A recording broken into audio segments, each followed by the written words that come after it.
ये video technical analysis पे based only for education purposes है। इसको किसी भी तरह से बाय सेल कॉल, रिकमेंडेशंस या इंटाइसमेंट नहीं समझना चाहिए। जो डेटा इसमें यूज़ किया जाता है वो क्लोजिंग प्राइसेस हैं of selective scripts against the dates जो आपको स्क्रीन पे दिखाई जाती हैं। टेक्निकल चार्ट्स इसमें मंथली, वीकली और डेली रिप्रेजेंटेशन की बेस पे यूज़ किए जाते हैं।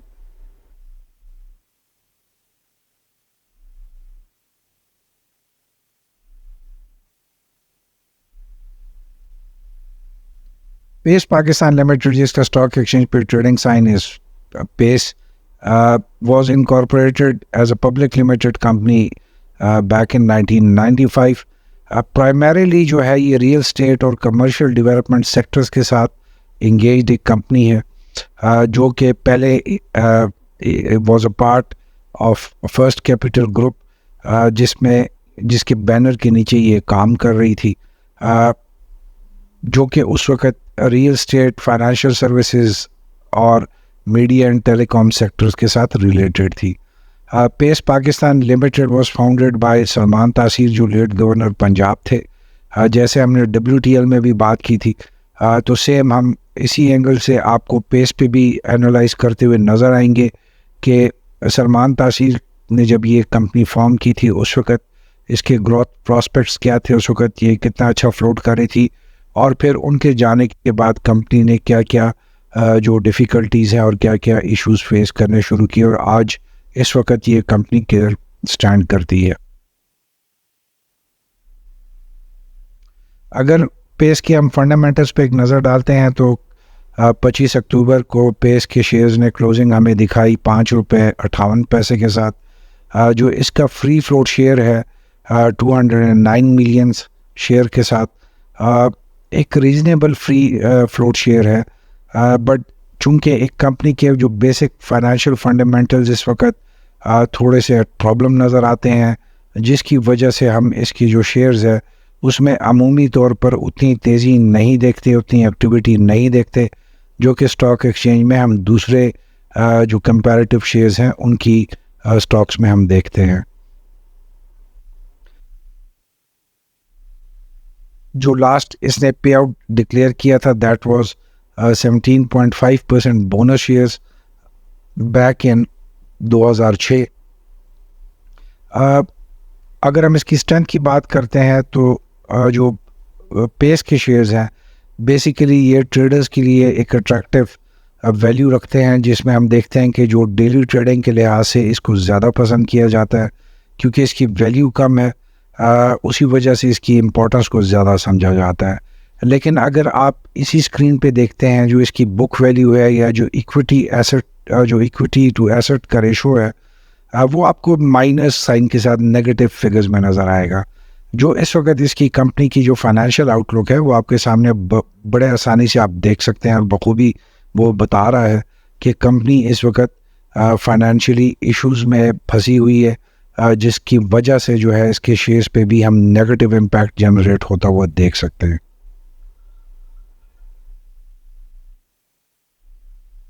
अगर हम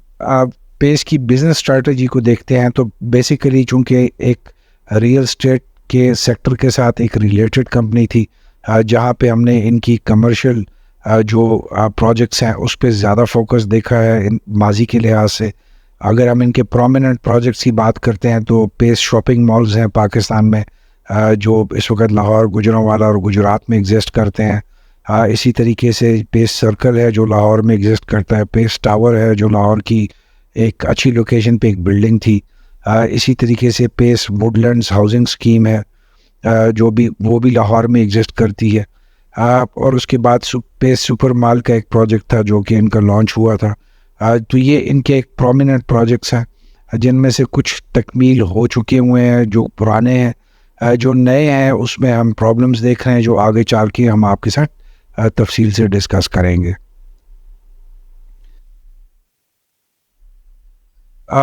अगर हम इसके जो कंपनी के मेन चैलेंजेस हैं, वो उसमें सबसे बड़ा जो है वो जो मरहूम सलमान तासीर की जो पोस्ट एरा जो है उसमें हम देखते हैं, जिसमें हम जिसको जनरल डिफ़िकल्टीज़ में देखते हैं, जहाँ से इस प्रोजेक्ट का डाउनफॉल शुरू हुआ जहाँ पे हमें थोड़ा सा लीडरशिप में वैक्यूम नज़र आया और उस तरह से कंपनी ने ग्रोथ नहीं करके दिखा सकी जो इससे एक्सपेक्टेड थी। यहाँ पे हमें बताना आपको ज़रूरी समझते हैं कि जिस वक्त ये कंपनी लॉन्च हुई थी उस वक्त पाकिस्तान के अंदर जो कमर्शियल एक्टिविटी के डायनामिक्स थे वो बहुत डिफरेंट थे। जो शॉपिंग मॉल्स का एक फिनोमेना था वो पाकिस्तान में नया नया शुरू हुआ था और जो पेस है it is one of the pioneers in that phenomena. और इसने जो अपने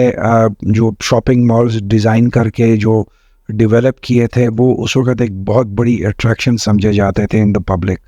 और एक राइट टाइम पे एक अच्छा डिसीजन लिया गया था जिसकी वजह से हमने इसकी बहुत वैल्यू देखी थी शेयर्स की, और उसकी जो प्रॉपर्टी की कीमत में हमने बहुत कई गुना इजाफा देखा था। सो उसमें डेफिनेटली एक टाइम फैक्टर आ जाता है, लीडरशिप का फैक्टर आ जाता है जिसकी वजह से हमने इसमें इश्यूज जनरेट होते हुए देखे। पोस्ट कोविड का जो पीरियड आता है या जो कोविड पैंडेमिक था उसके जो एक फैक्टर आया जिसने दुनिया की तकरीबन जो बिजनेस डायनामिक्स हैं उसको चेंज कर दिया। सो डेफिनेटली हमने पाकिस्तान में भी उसका एक इम्पैक्ट जनरेट होते हुए देखा, जहाँ पे हमने देखा कि जो इस वक्त प्रेफरेंसेस हैं, जो फोकस है पब्लिक का, वो बहुत हद तक शिफ्ट हुआ है कोविड के बाद। जहाँ पे लोगों को हमने सोशल डिस्टेंसेस की एक्सरसाइजेज में देखा, जहाँ पे लॉकडाउन्स देखा, तो वहाँ पे हमने एक बहुत नेगेटिव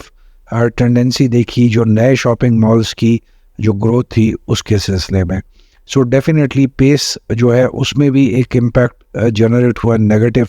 उस इसी सिलसिले में, जिसमें आगे चल के हम थोड़ा सा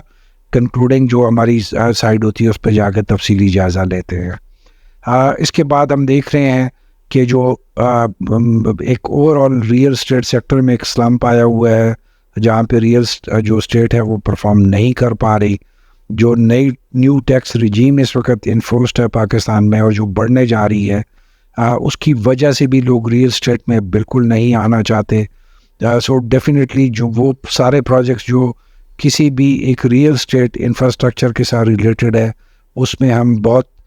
नेगेटिव इम्पैक्ट जनरेट होते हुए देख रहे हैं। इसी तरह से रेगुलेटरी चैलेंजेस आप कह लें या जो ऑपरेशनल कॉस्ट है या मार्केट कंपटीशन के हवाले से हमने देखा है जो पाकिस्तान में पिछले कुछ सालों में जो चेंजेस आई हैं, और सबसे बढ़कर जो हमने पेस के हवाले से जो इसकी मार्केटिंग टीम्स के हवाले से या जो डिले इन प्रोजेक्ट के हवाले से पेस के ओवरऑल जो कंपनी है उस पर एक बहुत नेगेटिव इम्पैक्ट जनरेट होते हुए देखा, जहाँ पे हमने देखा कि बहुत से प्रोजेक्ट्स जो बहुत तेज़ी से शुरू किए गए और जिनकी जो कंप्लीशन रेट्स हैं उनको भी गुजरे हुए 10-12 साल से ऊपर तक टाइम हो गया और डिलीवरी नहीं हो पा रही टू द क्लाइंट्स, तो जिसकी वजह से हमने पेस की जो ओवरऑल परफॉर्मेंस है उस पर बहुत नेगेटिव एक इम्पैक्ट जनरेट होता हुआ देखा है वो the last at least 8 to 10 years. So ये वो तमाम फैक्टर्स हैं जो इस वक्त पेस कंपनी के लिए बहुत बड़ा चैलेंज बनकर सामने आए हुए हैं, जिसको ओवरकम करने की इस वक्त तक कैपेसिटी नज़र नहीं आ रही पेस कंपनी के जो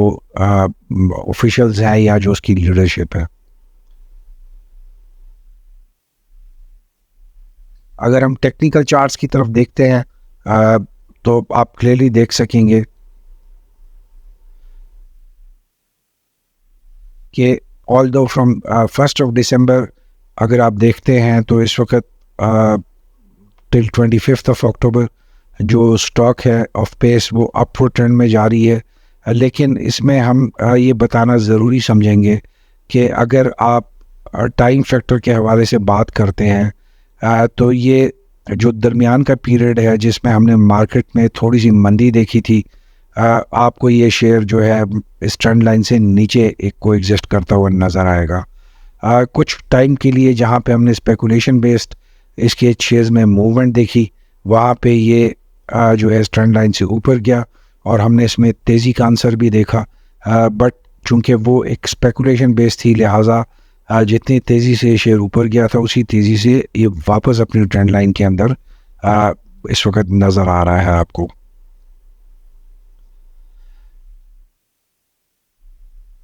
अगर आप वीकली चार्ट पे भी देखते हैं तो आपको क्लियरली नज़र आएगा कि ज़्यादातर इसमें और इसके जो स्टॉक्स है उसमें सेलिंग आपको ज़्यादा नज़र आएगी। जो हमने अगस्त में थोड़ी सी इसके अंदर एक स्पेकुलेशन देखी, जहाँ पे कुछ न्यूज़ आई इसके शेयर्स की और इसकी कंपनी की आउटलुक के हवाले से, जहाँ पे हमने कोई मर्जर्स के हवाले से कोई बातें सुनी, जहाँ पे हमने थोड़ी सी तेज़ी देखी। अगर उसको हम उस तरह से जनरली तेज़ी के जो पैरामीटर्स है उसमें नहीं भी ला सकते, तो चूंकि एक छोटी वैल्यू का एक स्टॉक है, तो जिसमें जो सट्टेबाजी का आंसर होता है वो हमेशा ज़्यादा होता है। और जितने भी वो स्टॉक्स जिसमें सट्टेबाजी होती है, जिसमें शॉर्ट टर्म ट्रेडिंग की जाती है, उसमें हमेशा फेक इंफॉर्मेशन, फेक न्यूज़ को फैलाया जाता है ताकि उसके स्टॉक्स में तेज़ी आए। तो हमने पेस के जो स्टॉक्स है उसमें भी यही वाला एक फैक्टर देखा है over the past many years, जहाँ पे सिर्फ न्यूज़ बेस्ड इसमें मूवमेंट जनरेट की जाती है। अगर आप मंथली चार्ट में देखते हैं तो लास्ट 3 मंथ्स में आपको थोड़ा सा डिस्टर्ब पैटर्न में इसमें ग्रीन कैंडल्स जो हैं वो जनरेट होती हुई नज़र आएंगी, बट ओवरऑल इसको हम एक पॉजिटिव मोमेंटम के साथ ग्रोथ नहीं कह सकते। जैसे हमने आपको कहा कि जो छोटी वैल्यू का शेयर होता है उसमें द प्रॉब्लम है इसकी, उसमें स्पेकुलेशन बेस्ड मूवमेंट ज़्यादा जनरेट हो जाती है with the passage of time.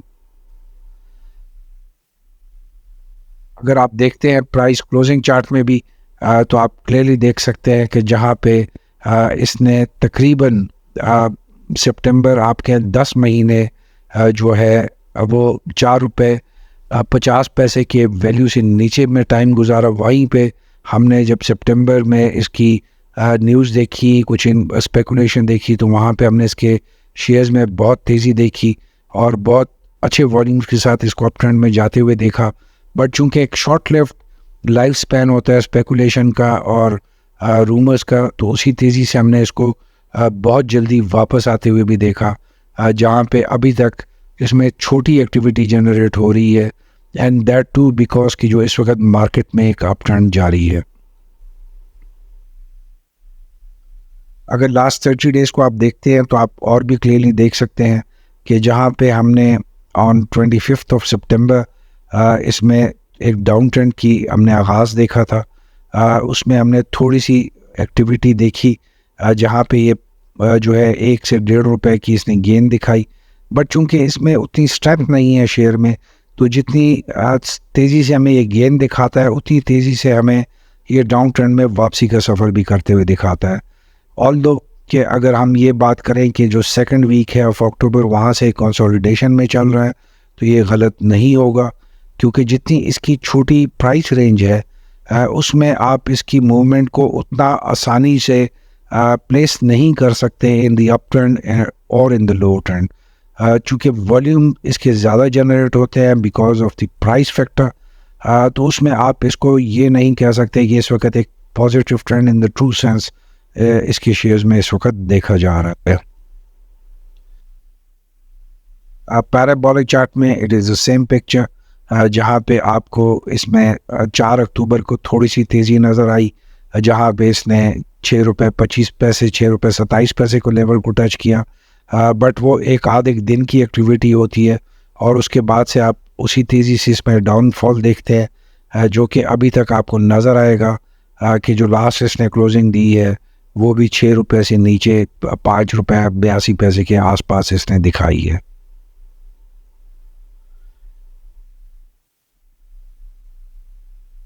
अगर हम आज की जो पेस कंपनी की जो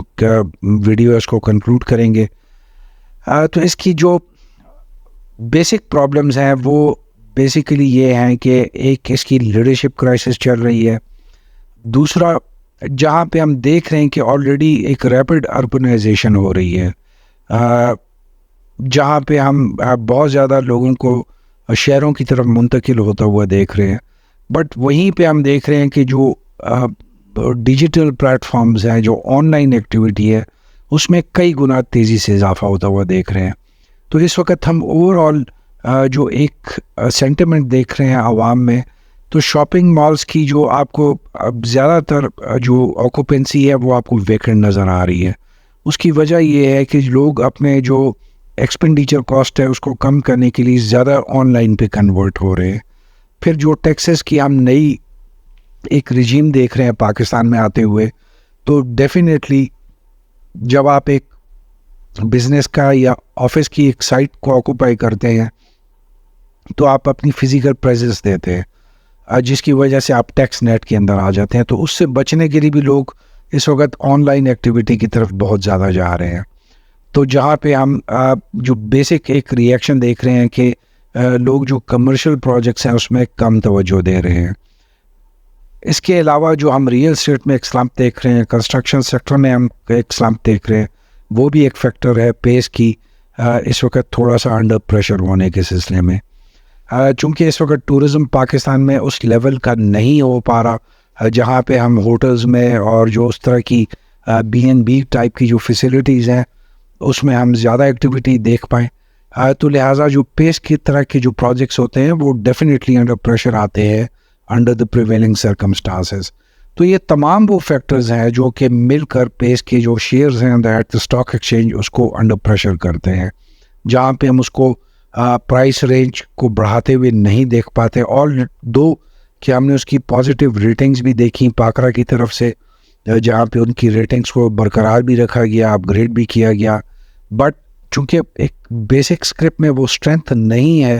आपके सामने आउटपुट देने की, लिहाजा हम उसमें वो वाली ग्रोथ नहीं देख सकते जो एक नॉर्मल कंपनी में हम देख सकते हैं अंडर द करंट सिचुएशन। लिहाजा अंडर द एग्जिस्टिंग एनवायरनमेंट जो इस वक्त पेस की शेयर्स की वर्थ है, जो इसकी आउटलुक है, जो इसकी ग्रोथ प्रॉस्पेक्ट्स हैं, उसको मद्देनज़र रखते हुए we can safely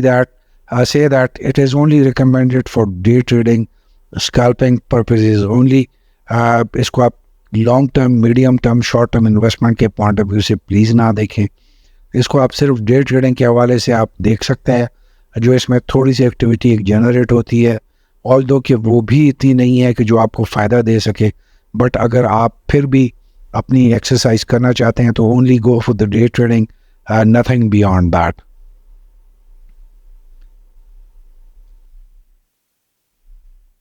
So with this, we come to the end of today's video of our script analysis, which was about pace. उम्मीद है आपको पसंद आई होगी। Please do, share your views and comments and input with us. आपको अगर हमारी videos अच्छी नहीं भी लगती, प्लीज़ हमें गाइड करें कि हम अपनी वीडियोस को कैसे बेहतर बना सकते हैं आपके लिए। So your input and your feedback is very important to us. Please do share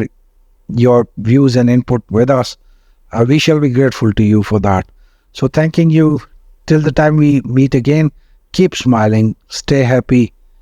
and stay blessed. Allah Hafiz.